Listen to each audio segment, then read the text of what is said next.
बेरोजगारी तो है। एक 4 दिन का बाद मिलता है गाड़ी, 5 दिन का बाद एक गाड़ी मिलता है। मिलता तो पहले, अभी नहीं मिलता है। नौजवान तुम लोग है, लेकिन हम लोग के लिए कुछ नहीं किए हैं। हम पकड़े हैं 200 300 230।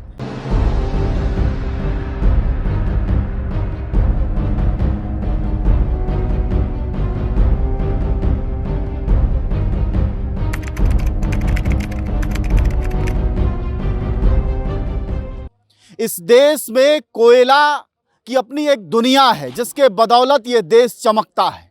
हम आपसे बार बार कहते हैं, जो आपको उजाला दिखाई देता है महानगरों में, वह इन काले लोगों के बदौलत है। यह चमक जो आपको अपनी धरती पर दिखाई देती है, जहां दिन और रात का फर्क आप भूल जाते हैं, वह इन मजबूत हाथों के बदौलत है। हम यहाँ पहुँचे हैं, धनबाद का यह कोयलरी का इलाका है। क्या स्थिति है लॉकडाउन के बाद से? सरकार बहुत सारे वादे करती रही, लेकिन सच क्या है? अच्छा, आप ज़्यादातर लोग जो हैं वो कोयलरी में कोयला उठाने का काम जानते हैं, तो अभी तो मशीनें ज़्यादा आने लगी हैं, तो मशीन यहाँ अगर मान ली जाने लगेगी फिर तो बेरोजगारी बढ़ेगी। बेरोजगारी तो है। एक 4 दिन का बाद मिलता है गाड़ी, 5 दिन का बाद एक गाड़ी मिलता है, तो बेरोजगारी तो है सर। अच्छा, आप लोग बैठे रहते हैं, काम नहीं मिलता है? कहाँ मिलता है काम? तो इसी आशा में 4 दिन का बाद ये लोग गाड़ी मिला। हम लोग को भी 2 दिन का बाद, 3 दिन का बाद, 4 दिन का बाद गाड़ी मिलता है। आपको आज मिला गाड़ी की? नहीं, आज नहीं मिला है। यहाँ मजदूरी करना है, उसी में जो पैसा हम लोग होता है उसी में हम लोग का घर परिवार चलता है। तो 200 रुपया तो न्यूनतम मजदूरी भी नहीं है। तो क्या करिएगा, जो यहाँ का रेट है, जैसा हम लोग का काम विधायक जी की तरफ से जो काम मिला है, सो हम 200 रुपया हाजिरी तो मेरा बेकार तो नहीं हम लोग। तो मोदी रातों दिन मन की बात करते हैं, देश के नौजवानों को संबोधित करते हैं। आप लोग क्या उनको नौजवान नहीं दिखते हैं? नौजवान तुम लोग है, लेकिन हम लोग के लिए कुछ नहीं किए हैं। ये साफ बात है, सच्चाई एक है कि युवा के लिए आज तक वो कुछ किए नहीं है। वो तो रातों दिन युवा के लिए ही काम करते हैं। नहीं, ऐसा बात नहीं है। ऐसा होता तो हम लोग ऐसा बोलते नहीं। हाँ। सब बेकार की बातें है, उसका कोई भी योजना का लाभ हम लोग को नहीं मिलता। सिर्फ यहाँ मजदूरी करना है, वही खाना हम लोग का, वही ज़िंदगी हम लोग का यहाँ रह गई है। मोदी सरकार जो दिल्ली से रोजगार योजनाओं को यहाँ फेंकते हैं, वो यहाँ कहाँ तक पहुँचती हैं और कितनों को मिलता है? आप लोगों को नरेगा में काम नहीं मिलता क्या? नरेगा में काम मिलता तो पहले, अभी नहीं मिलता है। कितने साल से नहीं मिला? अभी फिलहाल 2 साल से नहीं मिला है। 2 साल से नरेगा में काम नहीं मिला। आप भी नरेगा में कभी काम किए हैं सर। वो कब मिला था पिछली बार? कोई एक ही जगह का 200 से। कितना हुआ रोज के हिसाब से? रोज के हिसाब से 150 रुपया। 150 रुपया न्यूनतम मजदूरी, मतलब 4500 रुपया। ज्यादातर मजदूर आपको अंडरवेट दिखाई देंगे। अगर यहाँ से आप फोटो देखें तो ये सारे नौजवान हैं, और प्रधानमंत्री मोदी वाले ही नौजवान हैं। यह देश का, जब हम युवा गिनाते हैं अपने देश में कि हम सर्वाधिक युवाओं वाले देश हैं, तो ये उनमें ये युवा शामिल होते हैं उन आंकड़ों में। लेकिन इनके चेहरे देखिए, आपको अंदाजा लग जाएगा, ज्यादातर अंडरवेट है। बताइए, यहाँ मजदूरों की इतनी बुरी स्थिति क्यों? देखिए, जो अभी वर्तमान में जो स्थिति आप यहाँ पे इस मोगमा एरिया में देख रहे हैं या बाकी इलाकों में देख रहे हैं, पहला बात तो है कि जब पहले BCCL जब यहाँ पे खुद से कोयला का खनन करता था, या जो कोल मंत्रालय के ECCL और बाकी कंपनी जब खुद से खनन करता था, तो उस समय अगर आप उनके मज़दूरों को देखेंगे तो वहाँ पे उनकी तनख्वाह होती थी 80,000 रुपये, 70,000 रुपये, 60,000 रुपये के आसपास में। उठाने के ही इसी काम में, या ओपन कास्ट हो या अंडरग्राउंड माइंस हो, इसी में जो BCCL के मजदूर है, जिनकी संख्या पहले 80,000 90,000 थी, अभी मात्र 30,000 40,000 रह गया है। BCCL जो है वो स्थायी रोजगार के तौर पे मजदूरों को बहाली नहीं करना चाहता है। इसके लिए वो क्या करता है, जो कोयला निकालने के जो क्षेत्र है, जहाँ से उनको कोयले का खनन करना है, इन एरिया को वो प्राइवेट कंपनियों को आउटसोर्स में दे देती है। अगर इस पे वो खुद कोयला निकाले तो उसको सारे मापदंड जो है, एक मज़दूर का जो मापदंड, जो सरकारी नीतियां हैं, उसके आधार पे उनको उसको चलाना पड़ेगा। और बहुत सारे यहाँ पे कोल आंदोलन हुए हैं, माइंस वर्कर्स को लेकर के कॉमरेड AK राय साहब के समय से आंदोलन हुए हैं, तो उनके जो जीवन स्तर है उसमें काफ़ी सुधार है। पर चूंकि उनको उतना पैसा देना पड़ेगा, जैसे आप अभी इस जगह पर आए हैं तो देख रहे हैं यहाँ पे 150-200 मजदूर उठा रहे हैं, तो इनमें से प्रत्येक को 80,000 90,000 रुपये की तनख्वाह देनी पड़ती। इसके जगह पे ये लोग क्या करते हैं कि इसको प्राइवेट कंपनियों को उन्होंने आउटसोर्स कर दिया। अब वो ठेके पे कोयला उठा रही है, तो अब कंपनी का तो जो व्यापारी तबका है, उनका तो सीधा एक ही सिद्धांत है कि मुनाफा कैसे ज़्यादा हो। तो वो क्या करती कि जो यहाँ आप देख रहे हैं जिस तरह से मजदूर हाथ से कोयला उठा रहे हैं, इसके जगह पे वो लोग चाहते थे कि ये कोयला जो है वो मशीनों से उठा ले। अभी एक JCB लगेगा तो ये जो 200-300 आदमी दिख रहे हैं, इनकी भी ज़रूरत ख़त्म हो जाएगी, क्योंकि उस तरीके से कोयला कट नहीं रहा है। बहुत सारे मजदूर को रोजगारियाँ नहीं मिल पा रही है, क्योंकि उतना कोयला नीचे खदान से आ नहीं पा रहा है। बहुत तरह का तकनीकी समस्या है। तो जो कोयला आ रही है इसको एक जेसीबी से ही पूरा कोयला उठ जाएगा। ये बुजुर्ग हाथ है, आपको देखकर दया आ सकती है, लेकिन ये हाथ पेट पालता है। इन्हीं हाथों भले 170, 180, 100, 200 रुपए ही मिलते हैं, लेकिन मशीनें अगर आ जाएंगी यहाँ पर तो जरा ये संख्या सोचिए। अकेले जेसीबी मशीन लगभग 200 लोगों को बेरोजगार करने की ताकत रखती है। मजदूरों से बात कर रहा था तो उन्होंने बताया कि उन्हें 170 रुपए की मजदूरी मिलती है और वो भी 1-2 दिनों के बीच पर काम मिलता है। इतनी बुरी स्थिति क्यों है? आप लोग यूनियन के नेता हैं।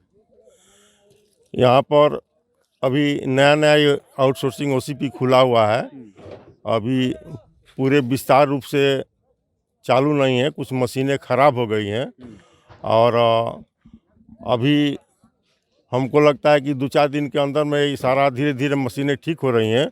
यहाँ पर प्रोडक्शन बहुत काफ़ी होगा और मजदूर को पूरा काम मिलेगा। जब से मोदी राज में हम लोग को कुछ फायदा नहीं है। हाँ। हम पढ़ाई लिखाई करने वाला व्यक्ति हैं। हाँ। हम 12 पास हैं। 12 पास। हाँ। सर कांग्रेस सरकार सबसे ज़्यादा नौकरी किस चीज़ में देती थी? रेलवे में। लेकिन जब से मोदी सरकार आया है उस समय 2015 में हम मैट्रिक दिए हैं और मात्र अभी एक बार हम ग्रुप डी का फॉर्म भरे हैं। 6 साल तब तक एज पार हो गया। अब 6 साल में एक बार फॉर्म भराता है रेलवे में, तो ये तो कहाँ घपलाबाजी है ना हो रहा सर। और वो ऐसे कांग्रेस राज में नहीं होता था सर। मोदी जी विकास तो कर रहे हैं, काची का विकास है, देश का विकास। काची वो देश का विकास। वो पाकिस्तान से लड़ रहा है उसका लिए बोल रहे हैं। वो लड़े ना, चाइना से लड़े ना सर। वो तो हाले कुछ लद्दाख में हमारे 21 जवान शहीद हो गए, कहाँ उसको काची हुआ? कुछ नहीं हुआ। वो समझौता हो जाता है। यही पाकिस्तान से छोटा देश से लड़के क्या होगा जिसको कोई पूछता नहीं है, जो भारत का ये एक नक्शा है। मतलब आपका ये कहना है कि 6 साल से ग्रुप डी की रेलवे में एक नौकरी केवल एक बार निकली। बस एक बार आज फॉर्म भराता है तो 3 साल में क्लियर होता है। अच्छा।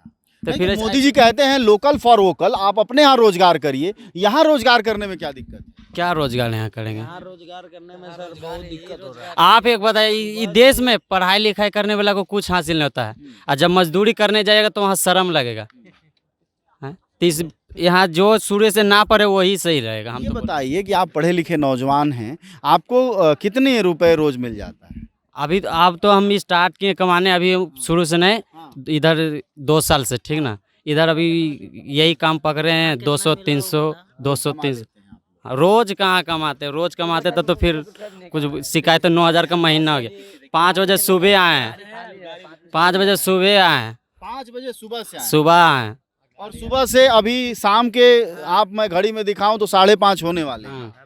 दो अभी तक कोयला भी नहीं है। 2-3 घंटा इसमें अभी लगेगा, मतलब कि 8-9 बज जाएगा। घर जाते जाते 9-10 बज जाए। 10 बज जाएगा। तो आज का कमाई भी नहीं होगा। अब वही होगा अगर आज का कमाई भी नहीं है। अगर ये गाड़ी अगर हम नहीं लोड किए तो आज कुछ नहीं कमाए हम, समझ। यही लोग कह रहे हैं ये कोयला है और ये खाई है जहाँ से कोयला निकल रहा है। आप लोग देख लीजिए, जरा एक बार दिखा दीजिएगा और आप सच समझ लीजिए, क्योंकि मोदी जी जो बोलते हैं उसकी तस्वीर अलग होती है इस देश में।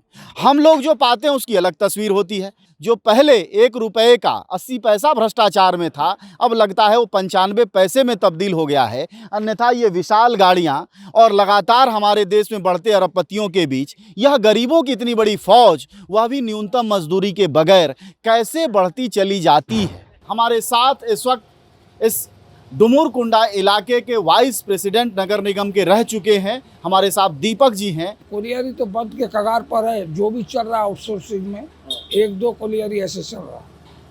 बाकी यहाँ का जो मजदूर है छोटा छोटा व्यवसाय करता है, तो कोरोना काल में व्यवसाय तो टोटल बंद था। तो वहाँ जो डेली मजदूरी काम करते थे, या कोई होटल, रेस्टोरेंट, मिठाई दुकान, कोई भी दुकान जब बंद था तो सब ही हो गया था। बहुत सा लड़का यहाँ से पलायन कर चुका है दूसरा स्टेट में, कोई गुजरात में, कोई आंध्र प्रदेश में, कोई अहमदाबाद, ये सब हर जगह में। अरूप जी, सबसे पहले ये बताएं कि जिस चीज़ से पूरी दुनिया प्रभावित है लॉकडाउन से, आपका इलाका कितना प्रभावित रहा?